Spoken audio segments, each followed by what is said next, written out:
They open ChatGPT, type one vague sentence, and expect a perfect research topic. That is not how it works. AI does not think for you, it thinks with you, but only if you know how to guide it. In this video, I am going to show you a 9-step framework to design powerful, publishable research using AI step by step. Whether you are an MBBS student, MPhD researcher, or faculty member, this will completely change how you approach research. But before the framework, you must understand one rule that most people ignore, and that's where everything goes wrong. The golden rule is simple: human first, AI second. You bring context. आपके patient कौन से हैं, आपकी population कौन सी है, आपकी problem क्या है जिस पे आप रिसर्च करना चाहते हैं. ऑन द अदर हैंड जो AI है वो स्पीड है, उसकी पैटर्न रिकग्नाइज अच्छा करता है, आइडिया को एक्सपैंड कर देता है, और सबसे बड़ी ये है कि इसके पास प्रोसेसिंग पावर है. दोनों अकेले अकेले have some limitation but together they are powerful. सबसे बड़ी बात ये है कि इसको जानने AI is not an authority. ये आपका cognitive partner है. But what if I told you are not supposed to use just one AI tool? Stop thinking of AI as one tool. आप इस तरह सोचिए कि आप एक बोर्ड रूम में बैठे हुए हैं और वहाँ डिफरेंट एक्सपर्ट्स बैठे हैं like ChatGPT, Gemini, Claude, Copilot, और आप जो हैं लीड रिसर्चर है. लीड रिसर्चर AI नहीं है. आप बैठे हैं हेड ऑफ द टेबल पे और in a position of decision making. अब इन जो सारे मॉडल्स हैं लार्ज लैंग्वेज मॉडल, इनको आप ट्रीट करेंगे as a senior expert consultant. आप इनसे एडवाइस लेते हैं, देखते हैं कहाँ पे ये डाइवर्ज कर रहे हैं, कहाँ पे इनका अग्रीमेंट होता है, बट डिसीजन पार्ट जो है वो आपके अपने हाथ में है. ये जो अप्रोच है हैज टू इम्पॉर्टेंट थिंग्स. पहली तो ये है कि आप अवॉइड करते हैं सिंगल वन मॉडल बायस. सेकंड ये है कि ये चीज़ आपको फोर्स करती है कि you stay in control in decision making capacity. This is your digital panel, use it wisely. Now let's move into the actual system where most people fail at step 1.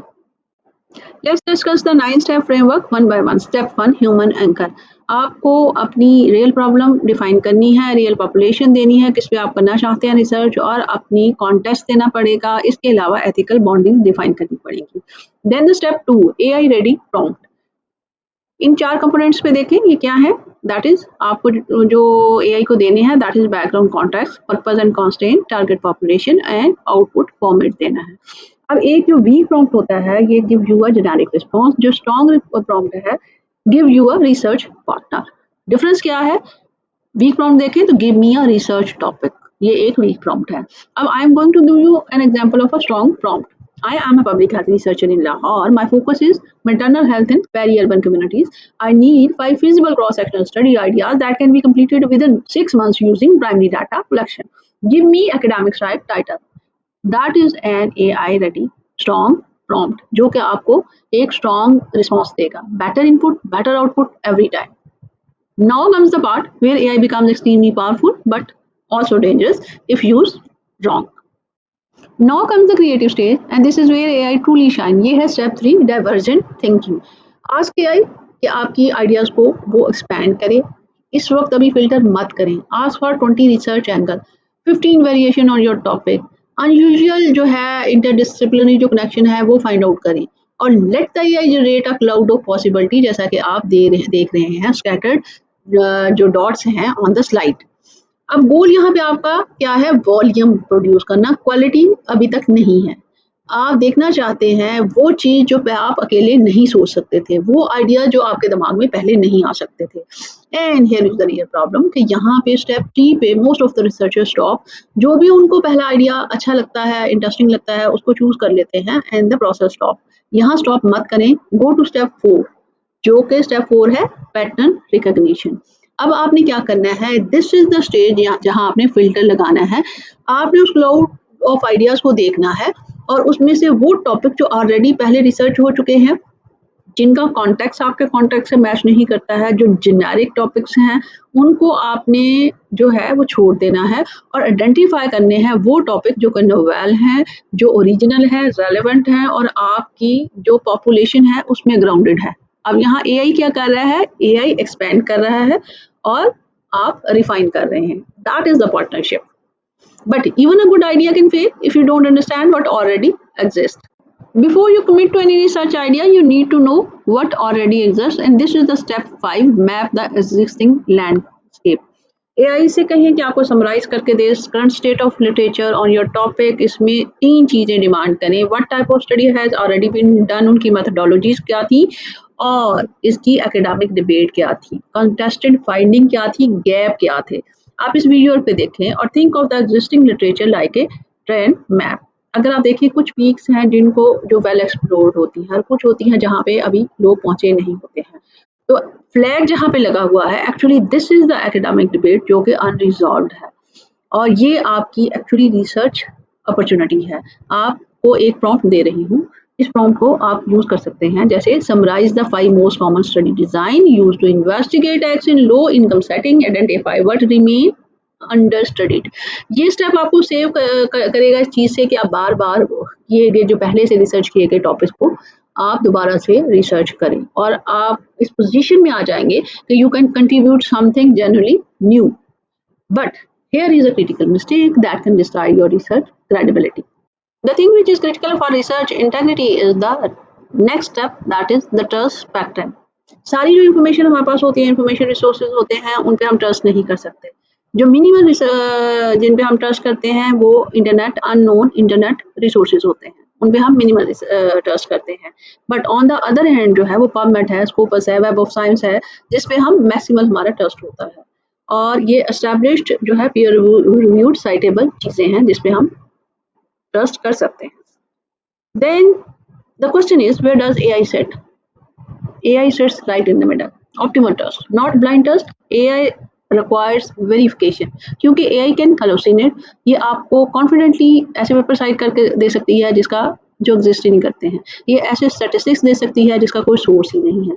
This is not a malfunction. Actually large language जो model है वो ऐसे ही काम करते हैं। So the rule is very simple, AI generate करता है, डेटाबेसेस उसको कंफर्म करती हैं। Never ever cite anything from an AI response without cross referencing it in a primary database first. Never. So how do you actually use AI safely without risking your research?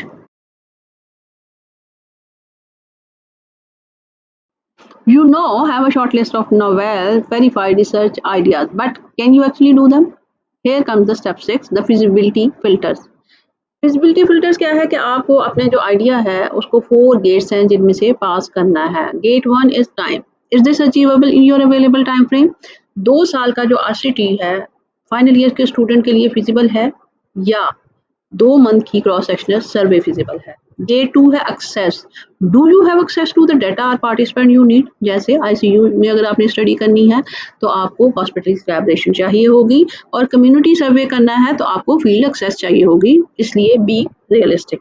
Gate 3 है competence, क्या आपके पास competence है जो methodology आप perform करने जा रहे हैं आपको करने की? Do you know how to conduct a qualitative thematic analysis? या आपके पास बायोस्टैटिस्टिक्स की सपोर्ट है for a multivariate regression? Step gate 4 ethical risk, is this risk permissible? IRB approval तो नहीं चाहिए इसके लिए, कोई वल्नरेबल पॉपुलेशन तो इन्वॉल्व नहीं है, what are the data confidentiality requirement? ये 4 फिल्टर हैं जो कि नैरो डाउन कर देते हैं आपके AI जनरेटेड पॉसिबिलिटी को आपके रियल वर्ल्ड रियलिटी में। A great research idea you can not execute is not a great research idea actually. You have one strong feasible idea, now sharpen it into a precise researchable question. This is the step 1. यहाँ पे आके आप use करेंगे PICO और PCC. For quantitative and intervention study आप use करेंगे PICO, that means population intervention control and outcome. And for the qualitative research और scoping review आप यूज करेंगे PCC, population concept and context. इस स्टेज पे आप AI को कहेंगे कि help me refine this topic into a PICO research question for a cross sectional study. फिर रिव्यू करेंगे और आप उस आउटपुट को एडजस्ट करेंगे to fit to your actual context. A vague idea becomes a precise question, a precise question becomes a feasible study, and a feasible study gets done and published. Align your variable with your methodology at this stage. अब आपका जो research question है वो directly उसको determine करना चाहिए कि आपका स्टडी डिजाइन क्या है, डाटा कलेक्शन टूल क्या है और आपका एनालिसिस प्लान क्या है। But here is the step that separates ethical researcher from the careless one. This step is non-negotiable and it is one most people skip entirely. This is step 8, define ownership and contribution. The principle is very clear. You are responsible for everything the AI generates. If AI right your introduction और आप उसे submit कर देते हैं with your own name without the disclosure, तो ये transparency failure है। अगर AI आपको सजेस्ट करता है एक methodology you do not understand, this is the competence gap. और अगर AI जनरेट करता है आपके लिए लिटरेचर समरी जो कि इनकरेक्ट स्टैटिस्टिक्स के साथ होती है और आप इसे इंक्लूड कर लेते हैं अपनी रिसर्च में विदाउट चेकिंग, तो ये इंटेग्रिटी वायलेशन है। Define the roles clearly. Human role क्या है?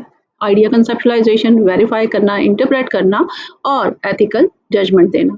AI का रोल है ड्राफ्ट करना, आइडिएशन करना, पैटर्न रिकग्निशन करना और समराइज करना चीज़ों को। Be transparent about AI use. Many journals now require an AI disclosure statement. बहुत से इंस्टीट्यूशन ने भी अपनी AI पॉलिसी बना ली है।